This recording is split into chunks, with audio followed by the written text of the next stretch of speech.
Hi there, Dr. Paul Donovan here, and today's teaching video is about how to develop senior or executive teams and how their use of power can be far more effective than what is usually done in these senior teams.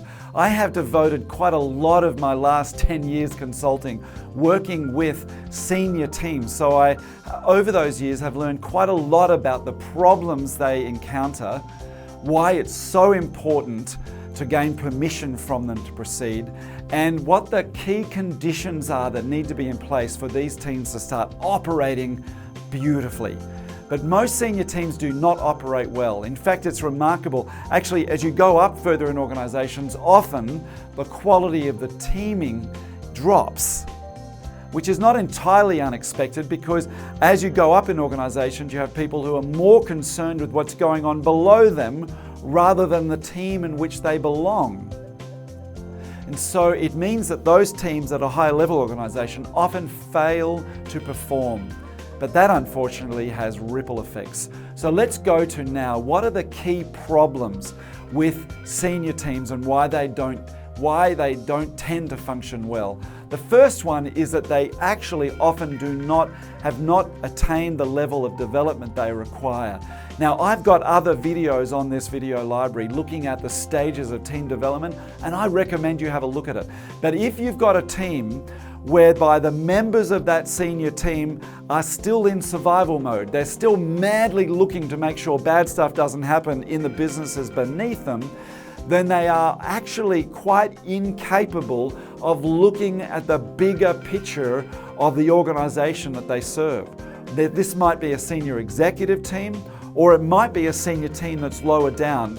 But if any team with people that have any team constituted by people who have people reporting to them will mean that if they're in survival mode and they haven't quite got to where they need to be to address the bigger picture concerns.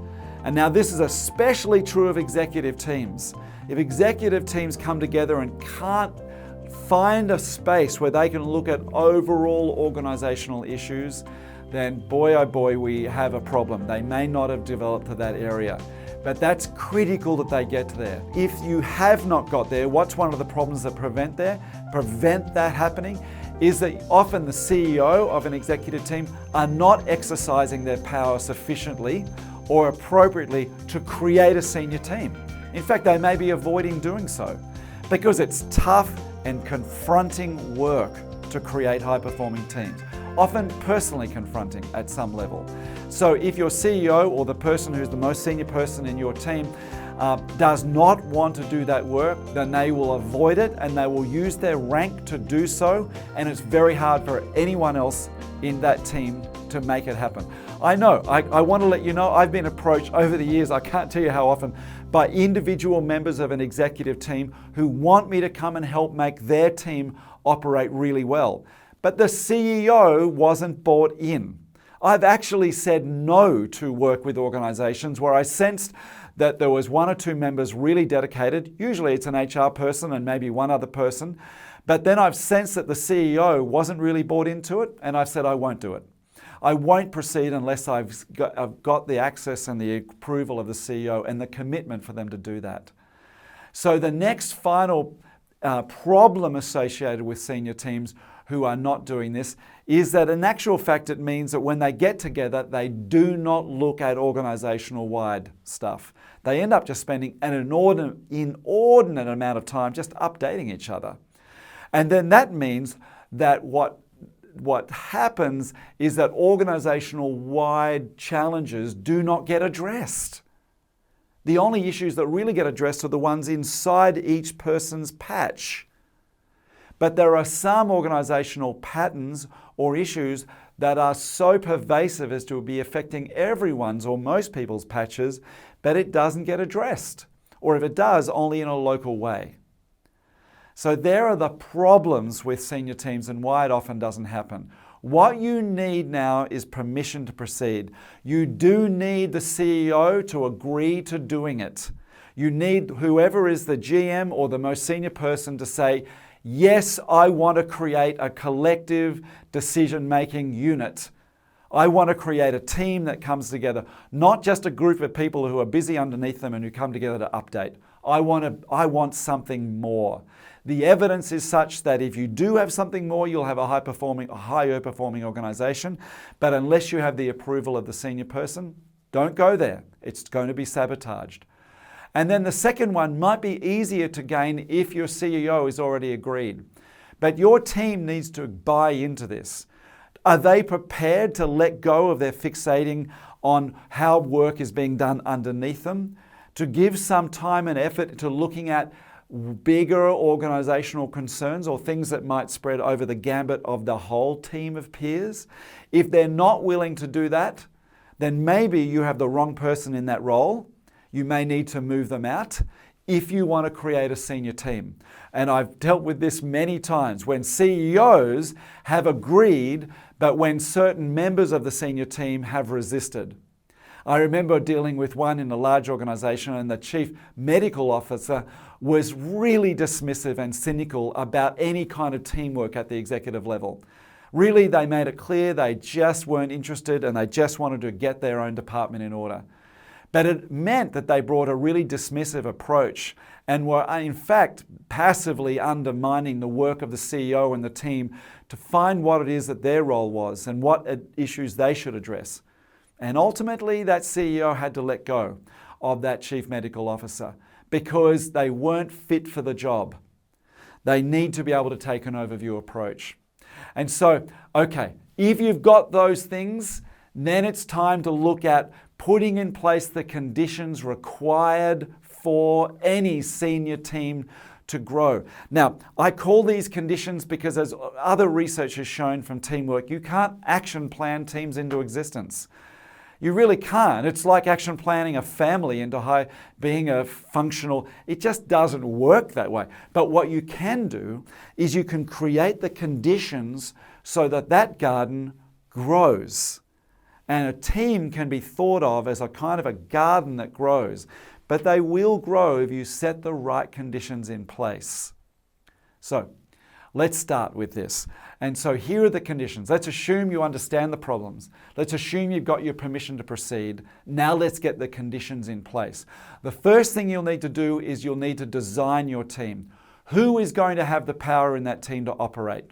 In some research done just a few years ago where interviews and analyses were done over 120 top teams from around the world, guess what? Only 7% of teams actually were in agreement about who was in that team, and they were right. That is, the vast majority of teams had wildly divergent views on who was actually a member of the team, but all thought they were correct. Now that's pretty critical. Everyone thought they were correct, but less than 10% of teams were. That is, they disagreed with who the CEO thought was in the team. So we need to have teams that are bounded, that we know who's in, who's out, who's just advising and visits, but is not a member of a team, and who's actually on that member of a team, in that team.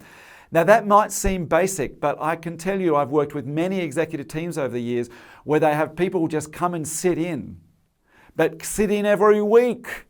And so you begin to wonder, okay, so are you a member of this team? I guess you are. No one's talked about it. I don't know. But in fact, they're not. They're actually not. And the CEO has them attending because they like them, but they're not actually members. So at one point, I remember running an executive team where we actually paused at a morning tea break. I actually spoke to the CEO and said, I noticed Jeffrey's here.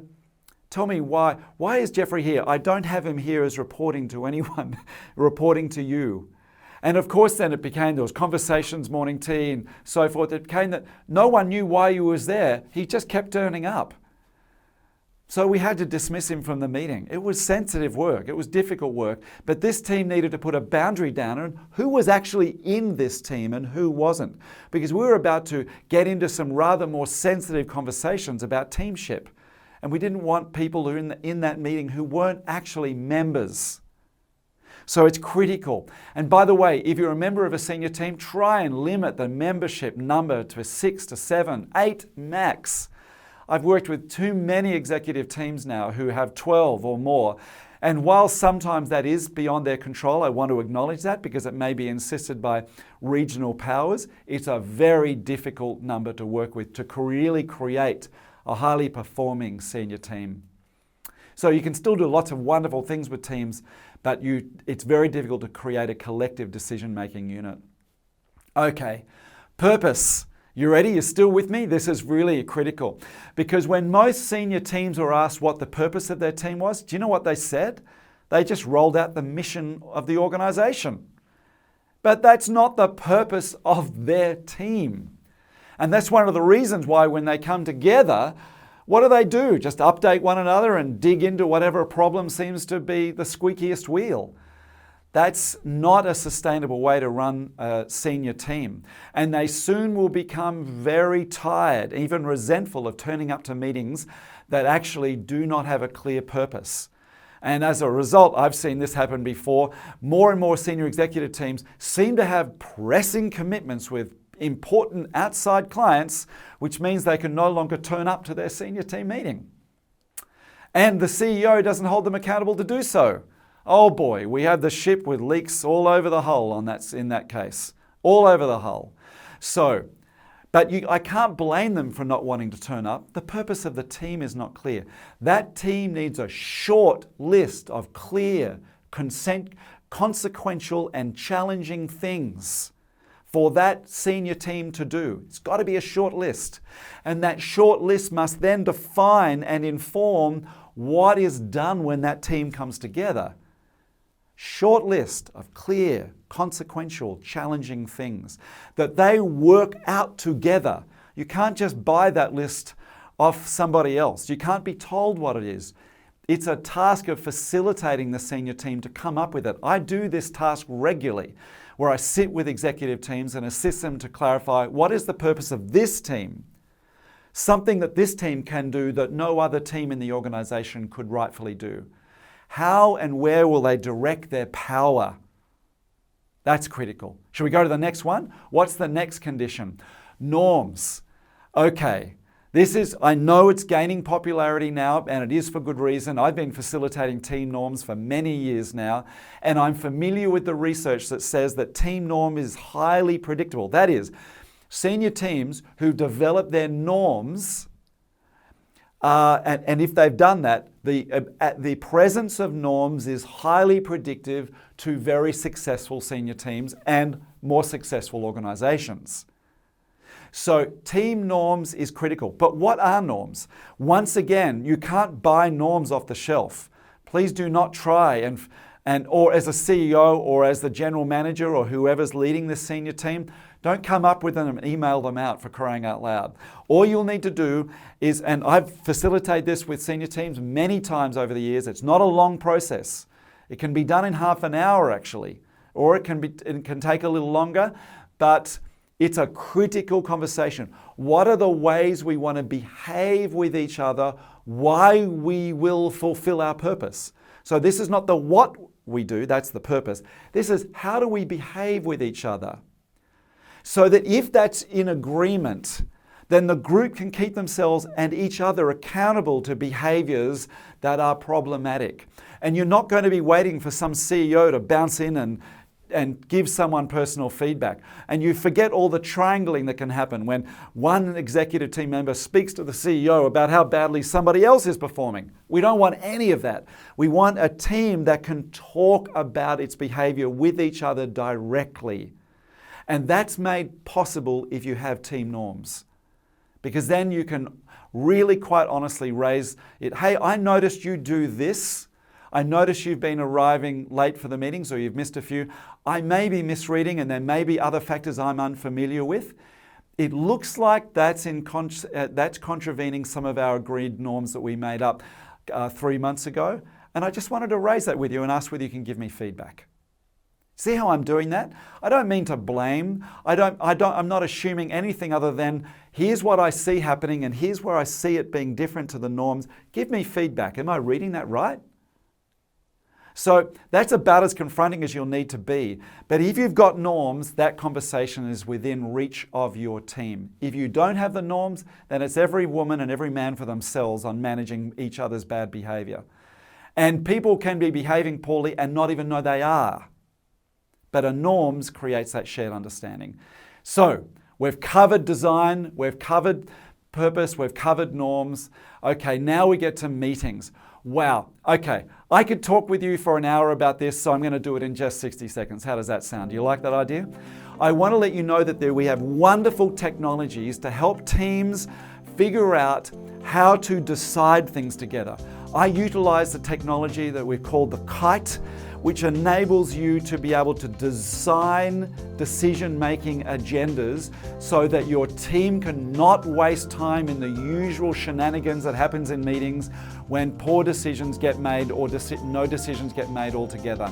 So I've got other videos on the video library to help you understand how to apply the notions of the KITE, how to ask divergent questions before you get to the convergent questions, how to understand whether we're all working on the same KITE.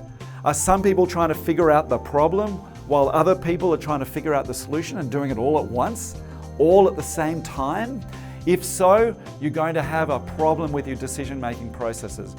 Really good collective decision-making teams work on building understanding and know-how about how they design their agendas to make decisions together. The KITE is a wonderful tool to help you do that. And we have other videos on our resource. Or give us a call or send us an email, because it's not hard to teach it, but it takes practice, and most decision-making meetings are suffering from repeatable, predictable problems that can be easily solved by setting up appropriate agendas to avoid them. The KITE can help you do that. All right, I didn't go on too long, did I? Let's go to the next one. Last one.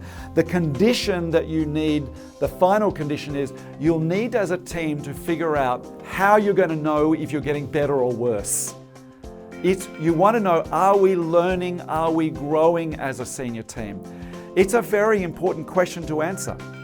Most senior teams are goal-orientated groups, and this is no less a goal. Are we getting better at being able to work towards our purpose or observe behaviors, norms, or make our decisions in a way that builds good, strong buy-in? So, are we growing? Are we using our power better? There's various tools you can use, and I recommend that actually teams get feedback on this and utilize 360s to do it. So you can get a stake in the sand and then do another stake 6 months later. If you want to know about how well you're using your power, you can use your Diamond Power Index. If that's not so easy, you can also get a read on your leadership using the TLC model. We use those tools because they're world-class and they give great feedback to senior teams.